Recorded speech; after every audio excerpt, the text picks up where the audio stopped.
দেখো বন্ধুরা, এই রিচ ড্যাড পুওর ড্যাড যে বইটা আছে, এই বইটার মধ্যে কিছু লেসন আছে যেগুলো তোমরা জানলে তোমাদের বিজনেস করতে অনেক সুবিধা হবে। বিজনেস তোমরা যদি করতে চাইছো বা করবে ভাবছো, তাহলে এই বইটা তোমরা অবশ্যই পড়বে। দেখো বিজনেসের মধ্যে এই বইটার মধ্যে কিছু লেসন আছে, তোমার দেখায়। দেখো এখানে লেসনগুলো লেখা আছে। দেখো শিক্ষা 1 থেকে শিক্ষা 6 অবধি যে লেসনগুলো দেখতে পাচ্ছ, এগুলো পরপর একটা লেসন দেওয়া আছে, ঠিক আছে? তো প্রথম শিক্ষাতে বলছেন যে ধনীরা অর্থের জন্য কাজ করে না। যারা ধনী হয় তারা কোনো সময় অর্থের জন্য কাজ করে না, তারা শেখার জন্য কাজ করে।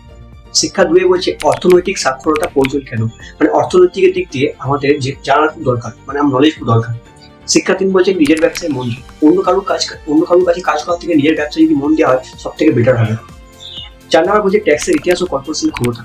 ট্যাক্স কি জিনিস, ট্যাক্স কি কাজ করে, ট্যাক্স কি আসলে, ট্যাক্স কি সিস্টেম কি আছে, টোটালি এখানে চ্যাপ্টারের মধ্যে বলেছে। শিক্ষা 5 হচ্ছে ধনীরা অর্থ আবিষ্কার করে। যারা ধনী হয় তারা অর্থ কিভাবে তৈরি করতে তারা জানে।